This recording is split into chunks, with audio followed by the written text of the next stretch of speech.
New York, 1988. The city was alive with sounds, but in a quiet corner of Queens, something was about to break the rhythm of everyday life. Emily Grace Thompson, 22 years old, ambitious, thoughtful, and endlessly curious, walked down the streets she had known all her life. She carried a small notebook in one hand, a pen tucked behind her ear, and in her heart, a determination to see the world as it truly was, with honesty, compassion, and attention to the small details that so often went unnoticed. That evening, Emily left her cafe shift with a slight smile, unaware that she would never return home.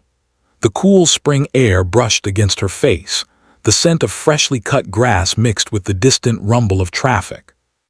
She waved to a friend who worked the cash register behind her, stepped into her blue Volkswagen Rabbit and drove off. Hours later, her car would be found abandoned, her purse still on the passenger seat, the ignition left untouched. Emily herself, however, had vanished. For a city accustomed to chaos and movement, Emily's disappearance sent an unusual wave of stillness. It was the kind of silence that makes people hold their breath, as if by acknowledging it they could somehow make her reappear. Friends called, family worried, police investigated. The shopping center parking lot where her car was found became a place of quiet speculation. How could someone disappear so completely in a city full of cameras, witnesses, and noise? Questions multiplied faster than answers. Had she run away? Was she the victim of an accident? Or was something darker at play, something no one wanted to imagine? Emily was the kind of person who noticed things others did not. Born and raised in Queens, New York, she grew up in a modest home that smelled of paperbacks and coffee, a place where love and stability were constant companions. Her mother, Denise, worked as a librarian, surrounded by books, stories, and the faint smell of old pages. Her father, Robert, ran a small printing business, one that had survived the ups and downs of the city economy through sheer determination and meticulous care. Emily had an older brother, Michael, a protective presence in her life, and a wide circle of friends who loved her for her kindness, her attention, and the way she made everyone feel noticed. Even as a child, Emily's curiosity was relentless. She observed the world with an intensity that sometimes startled adults around her.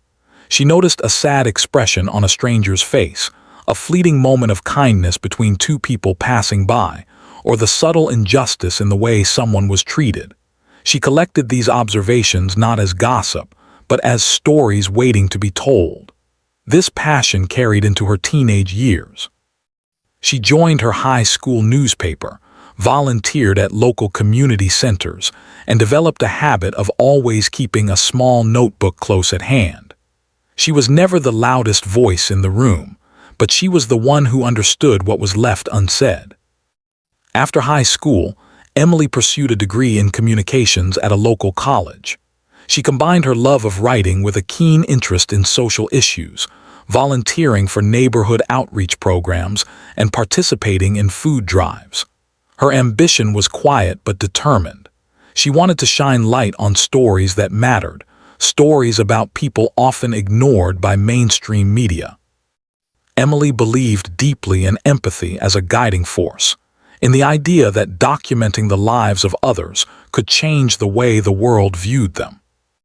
On that fateful evening of May 12, 1988, Emily had been pursuing a story about housing fraud in her community, a story that, while small in the scope of the city's sprawling media landscape, was huge for those it affected. She had scheduled a meeting with a source near the shopping center where her car would later be found. Her mind was focused, her spirit undeterred by the challenges of her investigation. She spoke briefly with a friend on the phone, mentioning she would be back shortly, and with a sense of normalcy that belied the danger she did not yet know awaited her. By the following morning, her absence had transformed from concern into panic. When Emily failed to return home, her family's worry turned to fear. Calls went unanswered. Friends retraced her steps, walking the streets, asking local shopkeepers, searching the parking lot where her car was last known to be. The Volkswagen Rabbit, a small and unassuming car, became the first physical clue that something was terribly wrong. The keys were still in the ignition, her purse left behind, and her notebook open as though she had simply stepped away for a moment. The scene was both ordinary and deeply unsettling, leaving investigators with questions that had no answers. The first police investigation was immediate but complicated. Queens, a dense urban area, presented challenges for crime scene analysis. Witnesses were scarce, surveillance cameras were nearly non-existent in 1988, and every lead seemed to evaporate into the crowd. Officers canvassed the area, interviewed friends, family, and anyone who might have seen her. Tips poured in, some helpful, most dead ends. A man seen loitering near the parking lot the evening she disappeared. A neighbor recalling an unusual car in the vicinity. An alleged argument on the street the day before. Each tip was examined, documented, and filed, yet none produced evidence concrete enough to identify a suspect.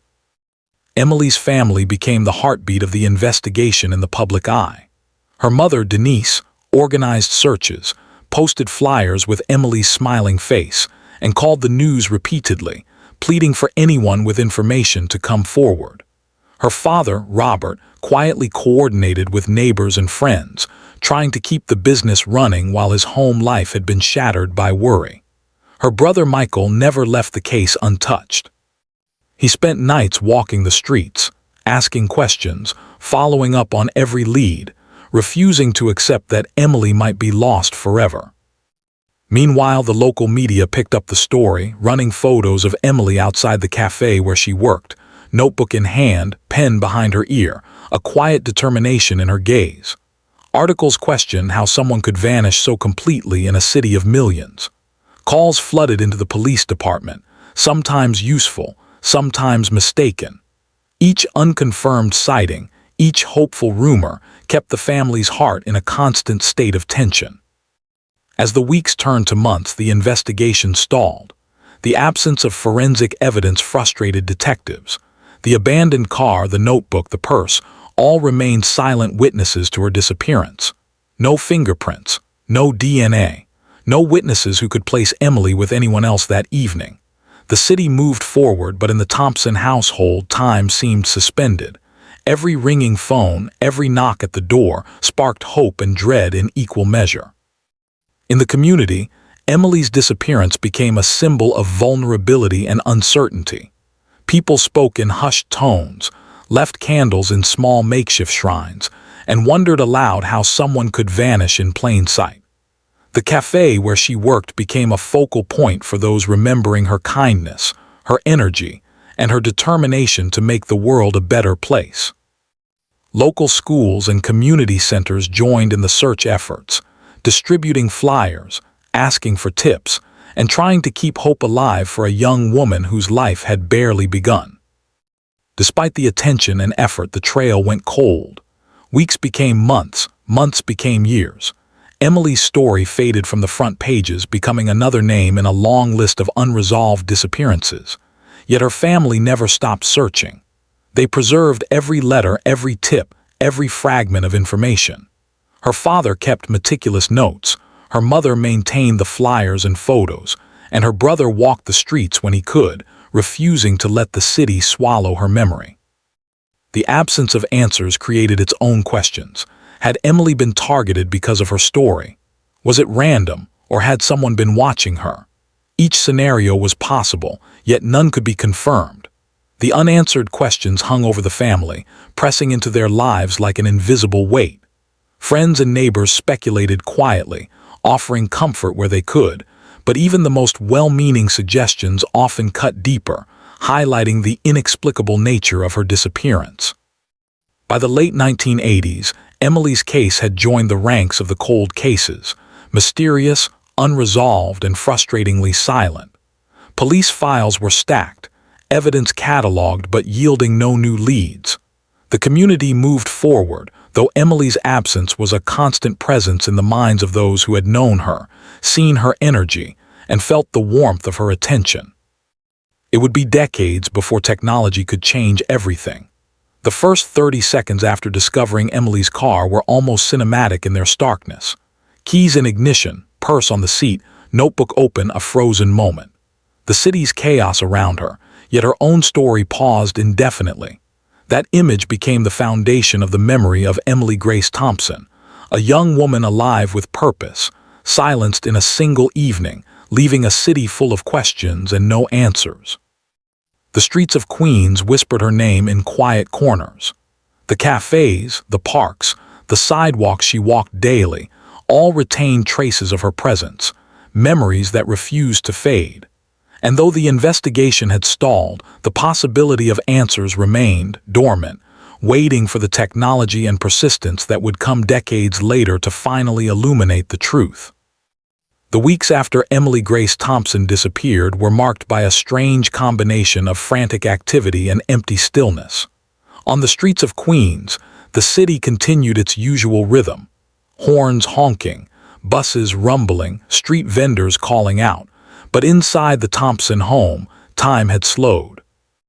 Denise and Robert moved through each day with mechanical precision, attending work, answering phones, yet constantly looking over their shoulders for some news, some sign, some clue that would lead them to their daughter. Michael, Emily's older brother, spent his nights poring over maps of Queens, lists of leads and transcripts of police interviews, searching for patterns invisible to anyone else. Every unanswered question became a puzzle piece that didn't quite fit, and every day without news deepened the ache. Police detectives approached the case systematically, but were hampered by a lack of physical evidence. In 1988, the resources for a missing adult case were limited. Surveillance cameras were rare, fingerprint technology was basic, and DNA profiling was still in its infancy. Investigators relied heavily on witness testimony, which in a bustling city proved unreliable. Statements conflicted, memories blurred with time, and many leads simply evaporated. A clerk at a nearby grocery store remembered seeing Emily leave the area around 7 p.m., but could offer no details about companions or suspicious activity. A taxi driver recalled a woman matching Emily's description hailing a cab that night, but his recollection was too vague to be actionable. Rumors began to swirl in the community almost immediately. Some suggested Emily had been lured away because of her reporting on housing fraud. Others whispered about strangers seen near the shopping center that evening. There were those who believed she had simply left on her own, perhaps disillusioned, seeking a fresh start somewhere else. None of these theories, however, had any evidence to support them. The city's density made anonymity possible, and the perpetrator, if there was one, could easily vanish into the crowd. The community, meanwhile, tried to cope with the absence of a young woman they had watched grow up. Her colleagues at the cafe where she had worked remembered her smile, the way she would greet every customer with warmth, always remembering names and small details. Local students who had encountered her through community outreach remembered her patience and gentle persistence. Flyers with her photograph, a simple snapshot of a young woman with dark hair tucked behind her ears and a notebook clutched in her hand, became a common sight across Queens, taped to lampposts, community bulletin boards, and grocery store windows. Despite the growing attention, the investigation soon slowed. The police followed up on tips, conducted interviews, and cataloged information meticulously, but the city's size and the lack of tangible evidence made progress agonizingly slow. Each lead consumed hours of detective work, often ending in frustration. The abandoned Volkswagen Rabbit yielded almost nothing beyond Emily's belongings, none of which pointed directly to a suspect. The notebook she always carried, a detailed record of observations, contacts, and notes on her stories, offered no indication of threats or intentions beyond her work on local housing fraud. Every question about her disappearance seemed to circle back to the same haunting conclusion: someone had taken her without leaving a trace. Her family refused to allow hope to die. Denise maintained Emily's room exactly as it had been, a sanctuary of memory. Books were stacked neatly on shelves, the faint smell of coffee lingered in the air, and the bed remained made, as if Emily might walk through the door at any moment. Michael, meanwhile, became the driving force behind independent inquiries. He met with journalists, private investigators, and local officials, compiling timelines and cross-referencing every reported sighting. He even created hand-drawn maps of Emily's known routes, marking areas she frequented and potential points where she might have been intercepted. As months turned into years, the city and the family adjusted to a new reality. Emily's name appeared less frequently in the newspapers. Public vigils became smaller and less frequent. The initial media frenzy had faded, replaced by the steady churn of other stories, other tragedies, other lives lost or disrupted. But for Denise, Robert, and Michael, Emily remained ever present. Each anniversary of her disappearance was observed with quiet reflection, lighting a candle at home, visiting the parking lot where her car had been found, and speaking her name aloud, hoping to keep her memory alive in the hearts of anyone who might still remember. Meanwhile, in the shadows of Queens, the case file gathered dust.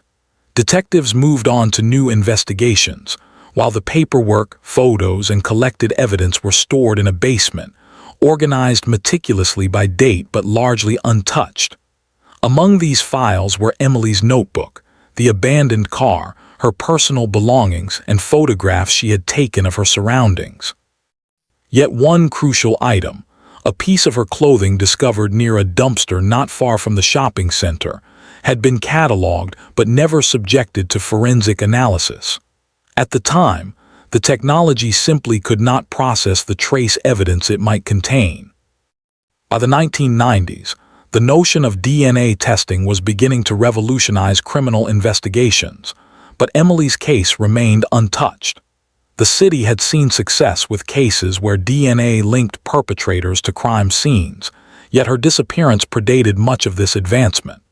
The few items collected for potential testing were preserved, stored carefully in the evidence room, waiting silently for the day when technology could catch up with the truth. In the Thompson household, life moved forward, but it was a fragile and measured existence. Denise returned to her work as a librarian, but with a sense of quiet sorrow threading every interaction. She volunteered for programs supporting families of missing persons, offering her experience as both cautionary tale and empathy. Robert maintained the printing business, though his energy was tempered by grief. Michael, meanwhile, never stopped. He became deeply involved in community organizations, supporting local youth and advocating for improved safety measures in the neighborhood. He kept Emily's notebook, her writings, and every scrap of evidence close at hand, believing that one day the truth would be revealed. The late 1990s brought minimal progress. Law enforcement occasionally revisited the case when new tips emerged, but these often led nowhere. One reported sighting in Manhattan proved false. Another tip about a suspicious man in Brooklyn could not be substantiated. Emily's case became a cautionary story for detectives. The complexity of the city, the lack of physical evidence, and the unpredictable nature of human behavior combined to create a mystery that refused to yield. Even as the city moved on, the emotional impact of her disappearance lingered. Friends and colleagues spoke of Emily with reverence, her memory woven into the fabric of the community. Her life, though brief, left a lasting impression. A woman dedicated to truth, empathy, and justice, whose curiosity had made her vulnerable to forces she could not anticipate.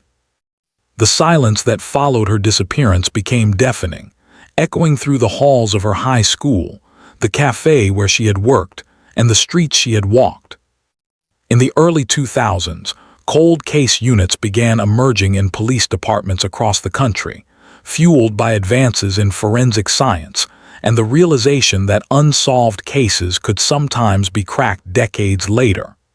Emily's file, still meticulously organized in the Queens Police Department, was occasionally revisited. Detectives would scan the old photographs, examine the evidence inventory, and discuss the case quietly, often lamenting the lack of DNA or surveillance technology available in 1988. Each time, the same questions emerged. Who had taken Emily? Why her? And why had they left so few clues? In 2005, a minor breakthrough appeared almost by accident. A private investigator hired by a local journalist noted inconsistencies in witness statements and requested that preserved items, including Emily's abandoned notebook and the piece of clothing found near the dumpster, be subjected to modern testing. At the time, the request was denied. The items were deemed unlikely to yield results given their age and storage conditions. Yet they remained preserved, cataloged meticulously, awaiting a day when advances in technology could finally breathe life into the case. Meanwhile, the community continued to honor Emily's memory in subtle ways. Local high school students who had known her participated in memorial runs, neighborhood groups planted small gardens in her name, and small tributes appeared in public spaces. A flower left near the cafe, a candle placed at the corner of the shopping center parking lot. These gestures, quiet and often overlooked, reflected the enduring impact of a young woman whose absence had been deeply felt, yet whose presence remained etched in memory. The first real hope for resolution came not through luck or eyewitnesses, but through the relentless march of science. By the 2010s, DNA testing had advanced far beyond the capabilities of the late 1980s and early 1990s. Techniques such as touch DNA, which could extract genetic material from objects previously considered worthless, and forensic genealogy, which could connect unknown DNA to distant relatives through public ancestry databases, became available. For the first time, the preserved items from Emily's case, the notebook, the clothing fragment, even the abandoned car's interior surfaces, were potential keys to unlocking the mystery that had haunted her family for more than 20 years. Yet the case remained untouched, largely because of resource limitations and the sheer volume of cold cases in New York City. Hundreds of unsolved disappearances and homicides competed for attention, and Emily's case, though significant to those who knew her, was one among many. Her family continued to petition the police department, to advocate for testing, to remind authorities that justice delayed was not justice denied. They remained patient but resolute, knowing that time alone would not bring answers. By the mid-2010s, a statewide initiative to re-examine cold cases brought new hope. In Queens, Emily's case was flagged for reanalysis, her evidence carefully cataloged and prepared for testing using the most advanced forensic tools available. The first steps were methodical, swabbing surfaces for touch DNA, examining preserved clothing for skin cells or hair follicles, and photographing the evidence in meticulous detail. Every item was treated with care, understanding that decades of storage had made them fragile and that any contamination could compromise the investigation. It was in this context, a quiet evidence room, decades-old files, and a family still holding on to hope, that the long-awaited chapter in Emily Grace Thompson's story would finally begin. Science had advanced to a point where decades of silence could be challenged, where unanswered questions could yield answers, and where a young woman's disappearance could be traced back to the person responsible. The stage was set for breakthroughs that would shock a community, reunite the threads of a lost life, and finally bring justice to a family who had waited more than 25 years for the truth. By the summer of 2016, the Queens Police Department had officially reopened Emily Grace Thompson's cold case. The small evidence room, long neglected, became a hive of quiet but intense activity. Investigators carefully handled items preserved for decades: Emily's notebook, her abandoned Volkswagen Rabbit, and a fragment of clothing recovered near the dumpster, knowing that one of these relics might finally provide the clue that had eluded them for nearly 3 decades. The atmosphere was a mix of anticipation and caution. Any misstep could destroy the fragile trail left by a perpetrator long accustomed to hiding. Advances in forensic science had opened new doors. Forensic genealogists could now build family trees from DNA recovered from even-minute traces. Touch DNA techniques allowed the extraction of genetic material from surfaces previously considered useless. and cold case units were staffed with specialists trained to interpret this information in ways that would have been unimaginable in the late 1980s. Queens detectives, now armed with these tools, approached the evidence with renewed purpose. The first breakthrough came from the fragment of Emily's clothing. Swabbed carefully and analyzed using modern methods, the fabric revealed partial DNA profiles. At first, the results were inconclusive, degraded by decades of storage and environmental exposure. Yet even partial profiles were enough to enter into genealogical databases. By early 2017, investigators had identified several distant relatives of the unknown individual, narrowing the field in ways that seemed almost miraculous. It was a painstaking process. Each lead required cross-referencing public records, obituaries, census data, and family trees. Detectives needed to verify connections, eliminate false leads, and maintain a clear chain of custody for the evidence. Weeks turned into months. The Thompson family, kept informed by the department, allowed themselves cautious optimism. They understood the fragility of the process. Decades of silence could not be erased overnight, and the path to justice was never guaranteed. By mid-2017, the genealogical investigation bore fruit. A name emerged: Richard Callahan, a former resident of Queens with no prior connection to Emily publicly known, and a history of minor criminal offenses but nothing violent. He had lived in the area at the time of Emily's disappearance and had moved to upstate New York shortly afterward.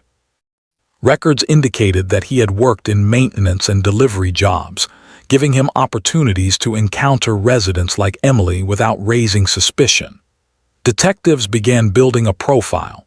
Callahan was socially unremarkable, seemingly ordinary, and yet his proximity to the crime scene and access to the community made him a plausible suspect. With this information, the police prepared to corroborate their findings. They re-examined old witness statements, cross-referencing them with Callahan's known movements. One previously disregarded tip, from a neighbor who had seen a man acting strangely near the shopping center parking lot the night Emily disappeared, now gained new significance. The description, vague as it had been, matched Callahan's appearance at the time. Other small details, such as a taxi route he frequently traveled and a delivery route he had access to, aligned in ways that suggested he could have intercepted Emily without witnesses realizing the danger. The Thompson family, when informed of this progress, experienced a mixture of relief and renewed anxiety. For decades, the uncertainty had been almost unbearable, not knowing if Emily had left voluntarily, been harmed, or suffered in silence. Now, with a suspect identified, the emotional weight shifted. Denise and Robert grappled with anger, fear, and cautious hope. Michael, whose obsession with the case had never wavered, became actively involved with detectives, providing context, recalling long-forgotten details, and assisting in verifying timelines. For the first time in 29 years, the possibility of justice seemed within reach. The final step was confirmation. Investigators sought to match the DNA recovered from Emily's clothing with a sample from Callahan. Because he had no prior violent record, obtaining a sample required careful legal maneuvering. A warrant was issued, and forensic analysts collected cheek swabs under strict supervision. Within weeks, the results confirmed what detectives had long suspected: a match. The DNA from the fragment of clothing was overwhelmingly consistent with Callahan's genetic profile. This was a breakthrough of immense significance, transforming decades of speculation into actionable evidence. Police prepared meticulously for the arrest. Richard Callahan had lived quietly for years, with no indication of criminal behavior in the intervening decades. Detectives were acutely aware that the case would attract intense media attention and that the suspect might resist. Surveillance of his residence and daily routine was established, ensuring that the arrest could be executed safely